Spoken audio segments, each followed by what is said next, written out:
Some cases never leave you. This one still haunts me, years later. A case where the dead weren't just gone, they were waiting. What I saw that day, what followed me, is something I'll never forget. Ready to hear my most disturbing and unexplained case as a mortician? Keep watching if you dare. I had been a mortician for nearly a decade, so I thought I'd seen it all. The bodies, the families, the grief. But nothing prepared me for the case I was about to face. A case that still haunts me to this day, and one that I can never seem to forget. It all started on a quiet autumn evening when a call came in about a man named Thomas Reed. He had passed away suddenly, in his early 40s, from a heart attack. No warning, no signs, just gone. His wife, Julia, was the one who called. Her voice shook as she asked if we could handle the arrangements. Of course, we said yes. It was our job, after all. But I could hear something in her voice that sent a chill down my spine. I drove out to their home the next morning. As I pulled up, I noticed something off about the house. It looked too still, like it had been abandoned for years. The lawn was overgrown, the windows dark. It felt wrong. I knocked on the door and waited. Julia opened it slowly, her eyes red, but there was something more. She looked haunted, like she'd seen something no one should ever see. "We weren't expecting this so soon," she said softly, stepping aside to let me in. Her voice trembled. I nodded, offering my condolences, but I couldn't shake the feeling that something was wrong. The house was cold, and the air felt thick, as if it was holding its breath. Thomas's body was lying on the living room couch, covered in a simple sheet. I couldn't see his face, but there was something unnerving about the way he was positioned. His limbs were too stiff, his head tilted at an odd angle. Julia led me to the back of the house where she explained her unusual request. "I want him prepared, but I don't want him buried just yet. I need time to say goodbye." I understood her grief, of course, but something about her request made my skin crawl. People don't usually ask for things like that unless they're holding on to something deeper, something more than just love.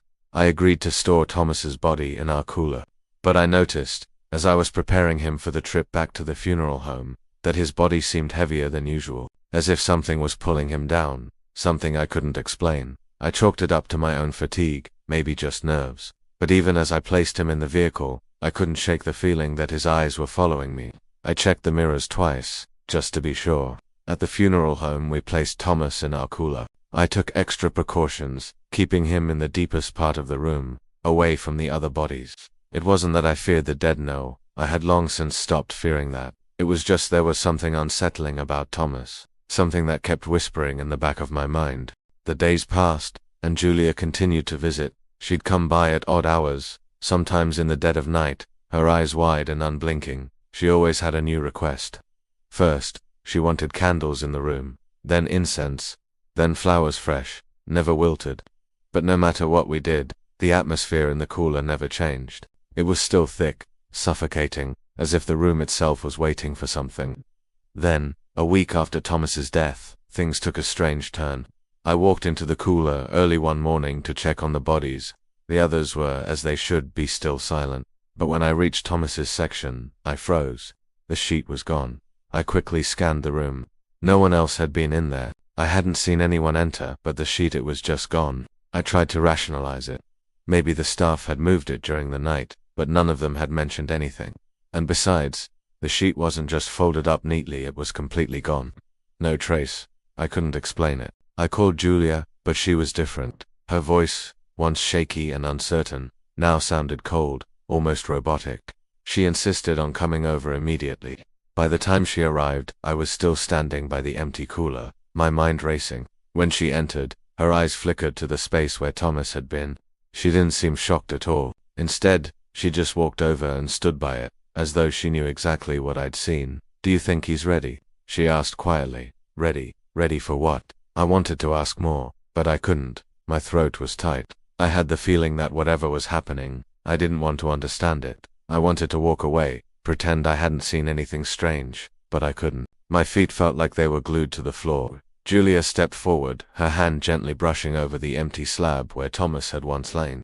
She murmured something under her breath, her words too soft for me to hear. I tried to focus, tried to understand, but her voice sounded like a low hum, like a chant, and then I heard it, a sound faint at first, but growing louder with each passing second, a low guttural groan like something deep within the ground itself. The air in the cooler thickened, and the temperature dropped rapidly. Julia's eyes snapped to mine. "He's here," she whispered. I froze, my heart pounding in my chest. I couldn't move. I couldn't breathe.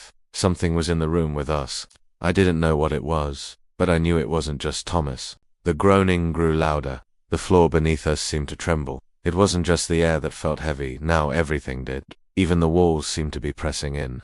I rushed to the door, but it wouldn't open. I yanked at the handle, my palms slick with sweat, but it stayed shut, as if it had locked itself from the inside. And then, I saw it. A figure, dark and indistinct, slowly rose from the shadows. It wasn't Thomas, it couldn't be. This thing, it was something else. Something older, more ancient. It moved in jerky motions, as though it was struggling to stand, its limbs contorted in unnatural ways. I could hear Julia's voice again, but this time it was different. There was something wrong with it. She wasn't speaking to me anymore. She was chanting. I didn't understand what was happening, but I knew one thing for sure. We weren't alone. Something dark had taken hold of that room, and it was only a matter of time before it claimed us too, but I couldn't escape. The shadows were closing in. The door finally gave way, and I bolted out of the cooler, gasping for air. I could still hear the chanting, faintly, in the back of my mind. I never spoke to Julia again. Never mentioned the case to anyone. I've tried to forget, to pretend it was just a nightmare, but sometimes, in the dead of night, I hear that groaning again, feel the weight of it pressing down on me. The worst part, I can't help but wonder if Thomas ... or whatever that thing was, is still out there, if it's still waiting. The days following that night felt like a blur. I tried to continue with my work as usual, but every time I walked past the cooler, I could feel my heart race. The air in that room wasn't the same anymore. It felt heavier, as if the walls themselves had absorbed whatever dark presence had entered. I couldn't escape the feeling that something was watching me, waiting for me to make a mistake, to slip up, to give it a reason to make its move. But there was no mistake, no slip up, no reason. And yet, every time I tried to put it behind me, something strange would happen. It started small at first, just little things I could dismiss as my mind playing tricks on me. I'd hear whispers at the edge of my hearing, not clear words, just murmurs. The flickering of lights at odd hours. The temperature in the building dropping when I was alone in the prep room, but then, it escalated. One night, I was alone, finishing up some paperwork in my office when I heard it, the unmistakable sound of footsteps in the hall. Slow, deliberate, like someone was walking just out of view. I rose from my desk, my pulse quickening, my mind racing through every logical explanation I could muster. But there was no one. The hall was empty. I checked every room in the building. All was still, except for the whispers. I could hear them now, clearer, like they were coming from the walls themselves. Faint, distant voices, like they were just beyond the door, just beyond my reach. But every time I turned the handle, there was nothing. Just cold, empty air. I thought I was losing my mind. But the feeling, it didn't go away. It grew stronger, like the space around me was closing in, pressing me down, suffocating me. The closer I got to the cooler, the louder the whispers became, and then, it happened again. I was walking past the cooler when I heard a noise. A soft, metallic scrape, like something was dragging across the floor. My stomach churned as I turned toward the cooler, my feet unwilling to move forward. I stood there for a moment, frozen. The scrape came again, slowly, deliberately. I had to see what it was. With trembling hands, I unlocked the cooler. The moment the door opened, the temperature plummeted, and I felt a rush of cold air hit my face. But that wasn't what made my heart stop. No, it was the sight of Thomas's cascada, one that had been moved to the back of the cooler sitting there, opened. I didn't know what to do. I didn't know how it had happened. I checked the locks, they were secure. I checked the casket again. The body inside was gone. Panic surged through me. I slammed the cooler door shut, my hands shaking as I backed away. I had to get out. I had to leave. But as I turned to run, I heard footsteps. They were behind me, growing louder with each passing second, echoing in the cold, empty hall. I turned, but there was nothing there, just shadows. I was alone. But I wasn't. I knew that now. I couldn't explain it. I couldn't make sense of any of it. But the whispers were louder now, and they were speaking my name. I felt it, a presence, just beyond my reach, reaching out, pulling me in. It was then that I understood. This wasn't about Thomas Bess. This wasn't even about Julia. It was something much older, something far more dangerous, something that had been waiting, lurking, and now that it had found its way in, it wasn't going to let go. I tried to tell myself it was just a nightmare, that it was all in my head, but it wasn't, and the worst part, I knew it wasn't just me. Julia had known, and I could feel her presence now, too. I wasn't the only one being watched. I couldn't go back. I couldn't stay there any longer. I left the funeral home that night, locking the door behind me for the last time. I didn't look back. But no matter where I go, I can still feel it. The whispers, the footsteps, and the cold. To this day I don't know what happened in that building. I don't know why it happened, or what it was that I encountered. But I know one thing. Whatever it was, it's still out there, waiting, and it knows my name. I tried to move on, to put that night behind me. But the truth is, you never fully escape something like that. The shadows, the whispers, they linger, like they're woven into the fabric of your life. I didn't return to my work as a mortician. I couldn't. I tried to bury the memory, to move to a different town, start over. But you can't outrun what's in your head, and I've learned some things follow you. It started with dreams. Night after night, I found myself back in that funeral home. The cooler, cold and silent, the whispers growing louder, always just out of reach. I would open the door, but instead of the body of Thomas Reed, it was something worse, something darker. A figure in the corner, a shadow, just watching. The dreams weren't normal. They were vivid, more like memories, like they had actually happened. And the worst part, I started seeing things when I was awake, too. A flicker of movement from the corner of my eye, an outline in the dark. It was always the same figure, the same silhouette. I tried to dismiss it at first, chalk it up to stress or my mind playing tricks. But the more I ignored it, the more real it became. The shadows followed me wherever I went. When I walked down the street, I could feel the weight of someone or something behind me. I could hear the scrape of nails, dragging across pavement, always just out of sight. But it wasn't until the day I received a letter from Julia that I knew I couldn't outrun it anymore. It arrived, just like any other piece of mail, but the envelope felt different. Old, yellowed, like it had been sealed for years. I opened it slowly, dreading what I would find inside. It was a single sheet of paper, with neat, careful handwriting. I know what you saw and I know why you ran, but the thing you're running from, it's never going to leave. It's inside you now, it's inside us both. The letter was signed with just one word. Julia. I felt a chill like ice spreading through my veins. The words on that page sent a shiver down my spine. It wasn't just a coincidence. She had known, she had felt it too.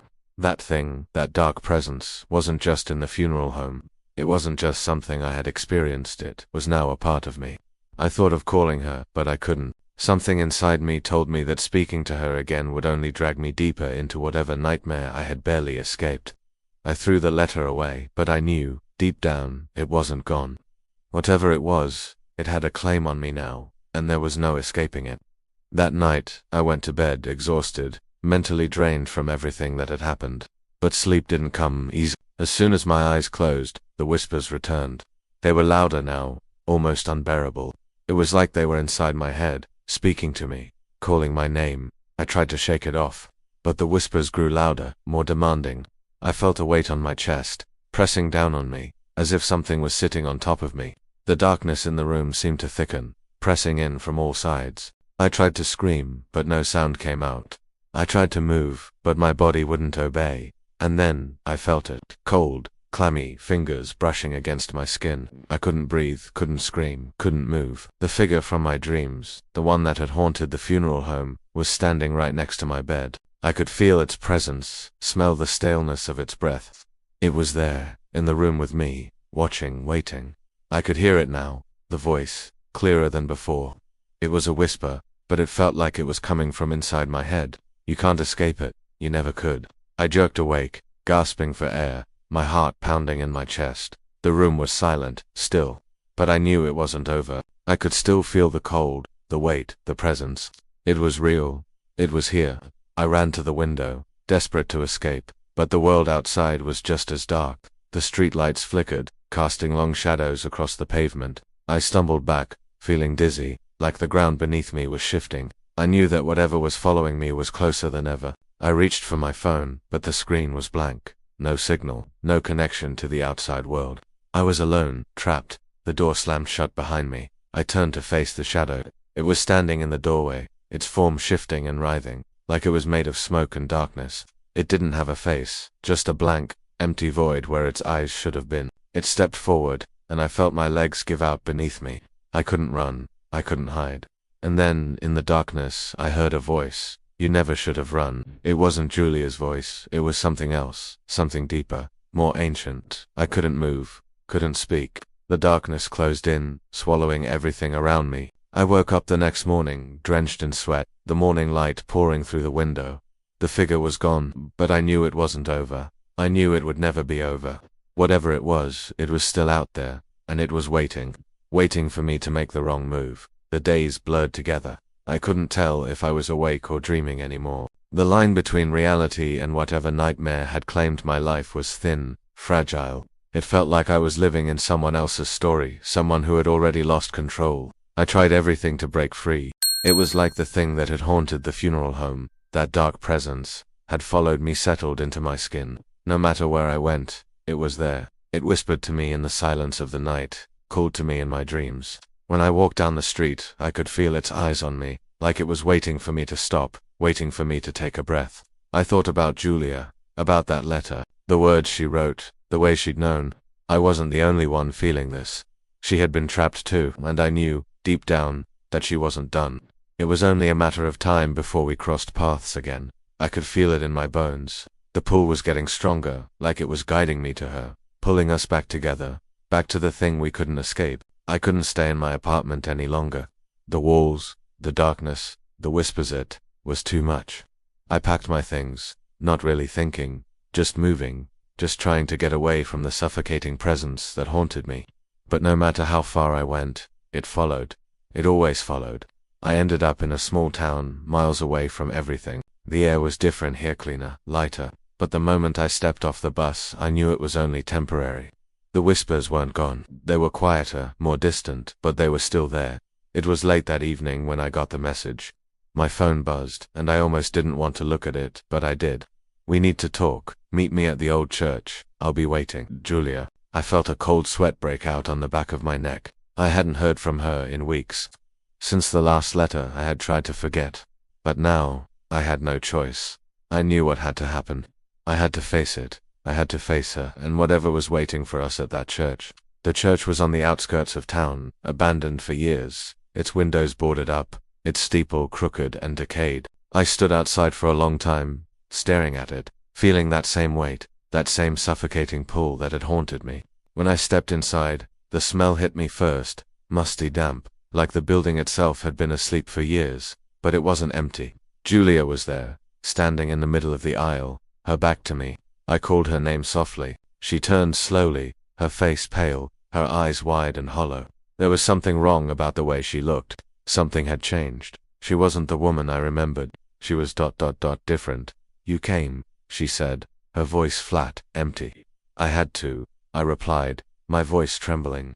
"What happened? What is this? What's happening to us?" She smiled then, but it wasn't a smile I recognized. It was something darker, something twisted. "It's not us, is it?" she whispered. "It's it. The thing that's been following us. The thing that won't let us go." I nodded, my heart sinking. She was right. It wasn't us. It had never been us. It was the thing. The shadow, the presence, the whispers, it had always been there, waiting, watching.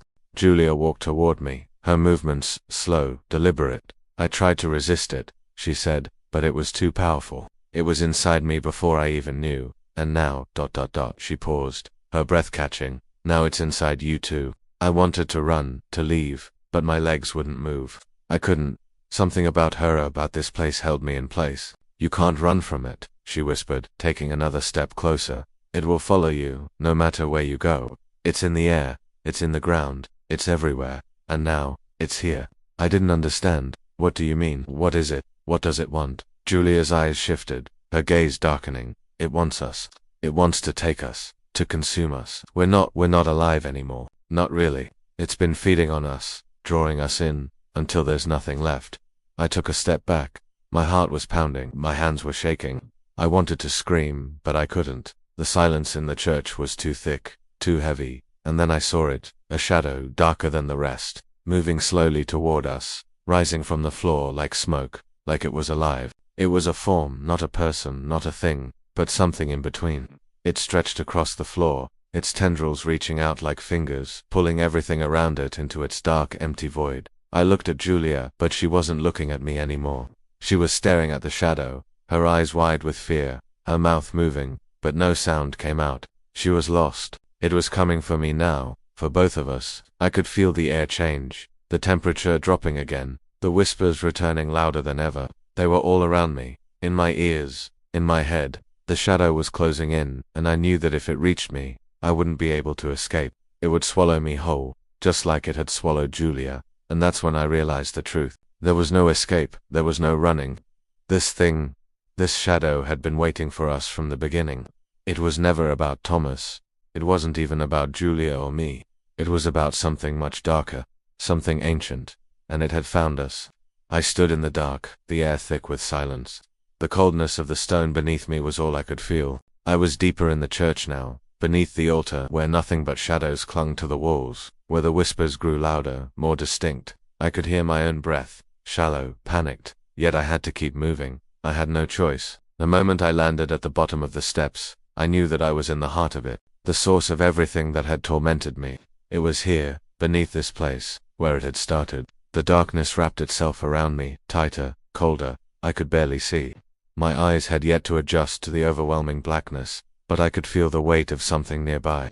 Something that wasn't just the shadows. It was alive. Watching. It's been waiting. The figure's words echoed in my mind as I stumbled forward, hands outstretched, feeling my way through the cold stone. I couldn't afford to think about it, couldn't afford to hesitate. I had to find the source. I had to find it. Then there was a sound. A low, almost imperceptible whisper. I froze, listening. It came again, this time clearer. Don't look back. My blood ran cold. My heart hammered in my chest. That voice, it was Julia's. I hadn't heard it since she vanished into the darkness above. She was here, or at least, something that sounded like her. I couldn't breathe. Every instinct in me told me to run, to leave this place behind, but my feet were rooted to the ground. Come closer, I took a step forward. Despite the overwhelming fear, it was like my body wasn't listening to my mind anymore. The whispers grew louder. The air felt electric, charged with an energy I couldn't understand. It felt like the walls were closing in on me, the shadows closing around my every movement. Then, I saw it. A faint glow, a flickering light, deep in the distance. At first I thought it was my imagination playing tricks, but then I realized there was something there. A small, cracked door, glowing faintly from within. The source of the whispers. The door. I moved toward it, my steps unsteady, my heart racing. With each step the whispers grew more frantic, more desperate. You shouldn't have come. I reached the door. It was old, rusted, the wood warped from years of neglect. There was no handle, no lock, just a faint, pulsing light coming from the cracks. I didn't know what I was expecting, but as soon as I pushed the door open, everything shifted. The room beyond was different, not just in the way it looked, but in the air itself. The atmosphere was thick with presence. It felt alive, hungry, suffocating. The shadows on the walls danced, twisted, reaching toward me. At the center of the room was a stone altar. It was ancient, too old to have been built in any human lifetime. On top of it lay something, not a body, but something worse. Something that should have never been, a twisted mockery of life. And then, I saw it, the shadow. It wasn't just following me anymore. It was alive, rooted to this place, feeding on the grief, the fear, the darkness. The thing I had been running from was here, in its true form, and it was far more terrifying than anything I had imagined. It moved, a mass of shifting, dark tendrils, coiling around the room, like it was breathing in time with the pulse of the altar. You're too late. The voice came from everywhere, from nowhere, all at once. It wasn't Julia anymore. It wasn't even a voice. It was a presence. The shadow reached toward me, its tendrils expanding, twisting. I tried to move, but my body didn't respond. I couldn't breathe. I couldn't think. It was feeding on me, on everything. This is what I've been waiting for. You, both of you, you're mine now. I wanted to scream, but I couldn't. I couldn't move. I couldn't feel anything except the cold, the overwhelming pressure of the darkness pressing in from all sides. Then, a flash of light, brighter than before. It burned like fire, searing through the darkness. For a moment, everything stopped. The whispers, the shadows, everything fell silent. I wasn't sure if I was dreaming, if this was some final vision before I was taken. But when the light faded, something was different. The altar was gone. The shadows were still, retreating back into the walls. And then I heard it, a cry, a scream. It was Julia, her voice raw with desperation, calling my name. Run, run now. I don't remember how I got out. I don't remember how I escaped, but I did. I ran. I don't know what happened to that place, to the thing that had followed us, that had haunted us for so long. But I know this. I'm never going back, and I know I'm not free. It's still there, waiting, and one day, I'll have to face it again, but not today, not today. Thank you for joining me on this journey into the unknown.